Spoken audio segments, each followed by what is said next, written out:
Assalamualaikum warahmatullahi wabarakatuh. Balik lagi dengan kami di Kusmirat Official. Kali ini kami akan mencoba membawakan cerita yang sangat melegenda di daerah Setu Babakan. Iya, cerita legenda di Setu Babakan adalah cerita Sang Buaya Putih. Di Setu Babakan, konon terdapat sosok buaya putih yang selalu setia berada di danau tersebut. Buaya putih akhirnya dikenal sebagai penjaga Setu Babakan, dan kehadirannya sempat menjadi perbincangan di kalangan masyarakat. Hingga akhirnya sosok buaya putih tersebut dijadikan sebagai salah satu cerita rakyat Betawi. Berikut adalah cerita asal muasal buaya putih di Setu Babakan, Jakarta Selatan. Pada zaman dahulu, terdapat kediaman penduduk yang berada di pinggiran Setu Babakan. Penduduk tersebut masih bersuku Betawi. Mereka hidup aman, tentram, dan damai. Terdapat sepasang anak muda yang menjalin cinta. Mereka masih berusia remaja.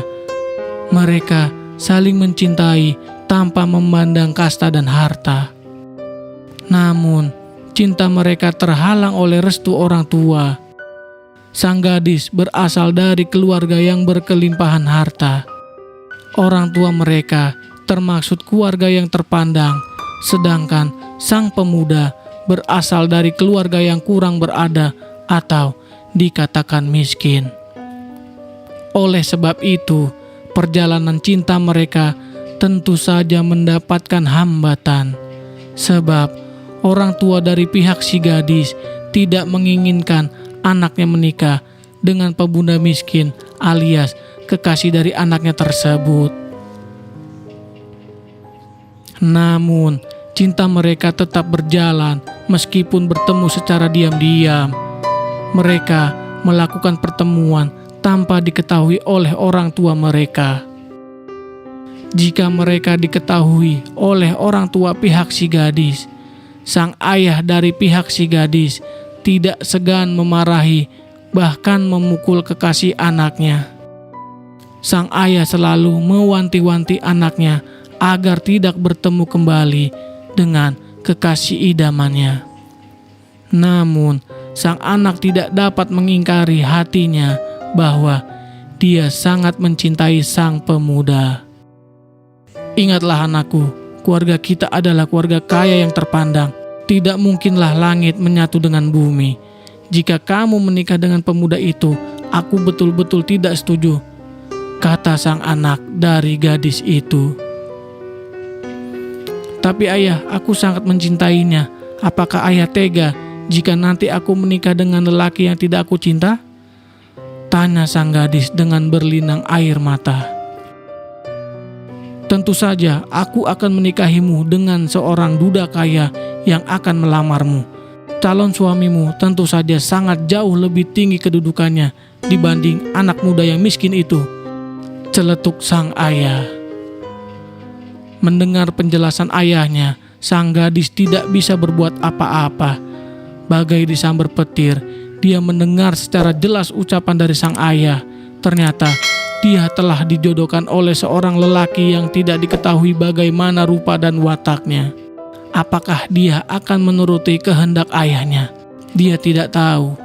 Akhirnya, secara diam-diam sang gadis pergi menemui kekasihnya.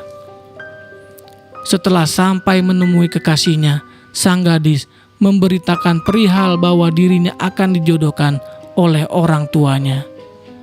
Sang pemuda bingung dan hanya terdiam dan merenung.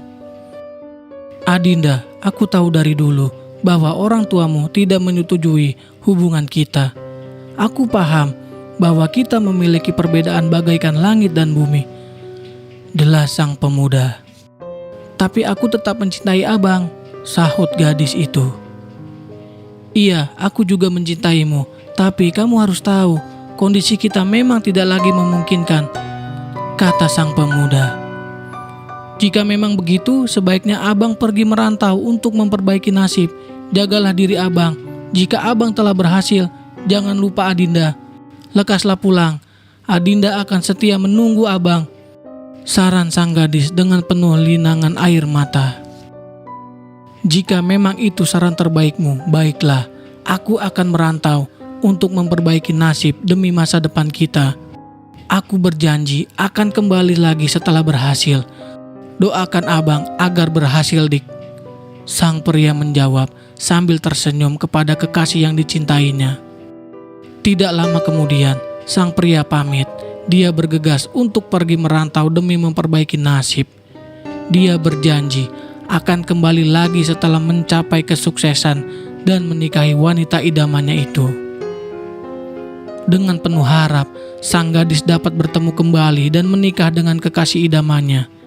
Dia berharap agar pernikahannya dengan lelaki pilihan orang tuanya itu gagal dan bisa menikahi pemuda idamannya jika telah sukses di rantau sana. Namun, harapan tinggallah harapan. Hampir setahun sang pemuda tidak kembali. Sang gadis merasa cemas akan keadaan tersebut, sebab dirinya telah dilamar dan pesta pernikahan akan sebentar lagi dilangsungkan. Si gadis merasa galau dan sedih. Dia masih bingung terhadap apa yang harus ia perbuat.